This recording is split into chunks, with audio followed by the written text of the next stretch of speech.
It's a big weekend for the Pac-12, and UCLA and Oregon State know that full well. And these two teams that both have one loss and are looking to keep it that way. And both of them have defenses that are really fun to watch and offenses that I think have yet to reach their full potential.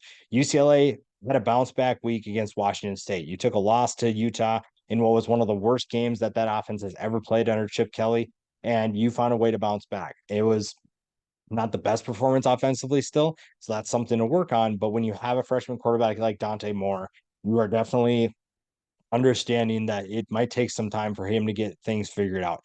Still an explosive unit, still a team that is playing well offensively at times, and you just have to find a way to do that more consistently. Playing a team like Oregon State requires you to be disciplined and do certain things to take care of the football. And if you're able to do that, I think you're in a good position. You saw what happened last week against Washington State. And if you can find ways to put up points, I think that Oregon State secondary, there's definitely areas where you can attack.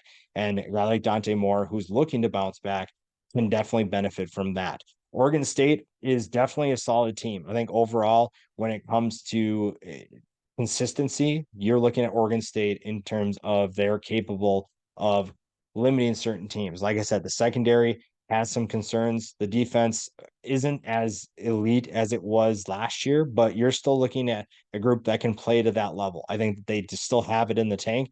It's just you haven't seen it as consistently. Washington State and Cal had no problem moving the football, but they also only gave up single digits to Utah, San Diego State, and UC Davis. Obviously, there are certain levels of talent and of explosiveness with the three of those teams versus the two we mentioned before. Some of those are better than others, but this is still a team that can make an impact defensively. And if their offense can continue running the football as well as it has and find a way to still be effective throwing the ball, then I think that you're in good hands. But right now, this is an absolute battle between two teams, like I said, with one loss, and neither of them wants to add a two to that loss column. Matchups to watch really is just the front sevens for both against the offensive lines. The offensive lines have plenty of talent, but I think the biggest matchup of this game is Latu against Joshua Gray, or if you run it to anybody against this offensive line against UCLA's defensive line. How UCLA performs in the trenches will determine a lot about this game, both offensively and defensively, because Oregon State is very talented up front defensively. They can get to Dante Moore and disrupt him and do what Utah can, or Utah did, I should say. If they're able to protect him, then you're in good hands. But also, if you're giving DJ Uiagalelei time to throw, you're looking at a really good Oregon State offense that can be explosive and very efficient. And the quarterbacks play a huge role in that. We'll dive into them more later. The rushing attack for Oregon State also plays a big role. I think Damian Martinez is one of still to this day one of the more underrated running backs in college football. Someone who is a big time playmaker. He's a tough runner, very physical when he has the football in his hands. Finding ways to get him more involved, get him the football in space and in favorable matchups will be huge as well. And I think that the explosive plays won't pretty much will come at a premium, but that's still something to keep an eye on. These are teams that can make explosive plays. You just might not see them as frequently in some other games. Keys to the game for UCLA is taking care of the football. Turnovers are the biggest reason why they have struggled against certain teams, specifically against Utah, obviously, but finding ways to take care of the football. And a lot of that is on Dante Moore, but Chip Kelly and the staff have to find ways to put him in more favorable matchups, favorable situations, and he will do the rest from there. Physicality is going to be a key to the game for both sides. UCLA has to match Oregon State's physicality because when you've watched Oregon State play this year, they are playing at a high level physically. They are hitting people in the mouth and they are not caring who is in front of them. They are going to do everything they can to make sure they are the more physical team. And that plays a huge role in determining which of these teams wins this football game because I think both can be very good at being disruptive and being physical, but UCLA, I think, has a little bit more to prove right now. Moore's efficiency, we talked about that. His ability to take care of the football distributed to his playmakers will play a huge role in that. For Oregon State, DJ's involvement is the biggest thing to me. I think when you get DJ Uiagalelei more involved in the offense, both as a runner and a passer, they're in great position. We saw what happened against Utah. We saw what happened last week against Cal.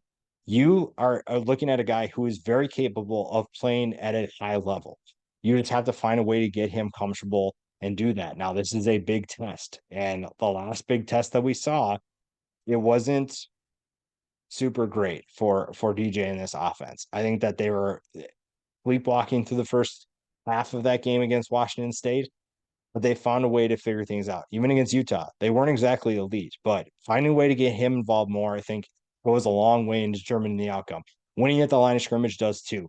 I think that this is an Oregon State team that is still one of the most physical up front offensively, and that will help this offense quite a bit. If you're able to dominate UCLA, take their front seven out of the game, you are looking at a very successful game for Oregon State. Limiting explosive plays for the defense too. I think UCLA, even despite its struggles, is one of the teams that still has the potential to be extremely explosive. If you take that away, then you're in good hands. Right now, the secondary, there are some questions for the Beavers, but if you're able to take away those explosive plays, I think that you're in a great position to win this football game. And the quarterbacks, like I said, they play a huge role. And right now, neither one of them has had the game where you thought, okay, this is a really, really good game for them. Maybe Dante Moore's game against San Diego State, although San Diego State's defense is looking a little bit worse and worse every single week. But neither one of them had a performance yet where you thought, oh, wow, that is incredible. You haven't seen what DJ did against Wake Forest when he was at Clemson, and Dante Moore is still figuring the college game out. This is a potential to make a statement for both of them. Maybe not the breakout game that you're expecting, but one where you can show that they can take care of the football, they can make an impact, and they can move the ball down the field with their offenses. When you're picking this game, it really comes down to what they can do because we know that most of every other unit, we know what they're all about. We know what they're capable of doing and we know what to expect. Right now, I think we're still waiting to figure out what Dante Moore is going to be for UCLA and what DJ is going to be for Oregon State. That still remains to be seen. And the answer to those questions determines which one of these guys is more successful. If one of these guys can find a way to be more reliable and to take care of the football, move the ball down the field, then you're going to lean that way. Right now, to me, DJ is a little bit more proven than Dante Moore, even with his struggles this year. I think that that is the biggest difference right now is that DJ is he's better equipped to be in this situation. He's better equipped to play in these kinds of games. And for that reason, I'm giving Oregon State the lean.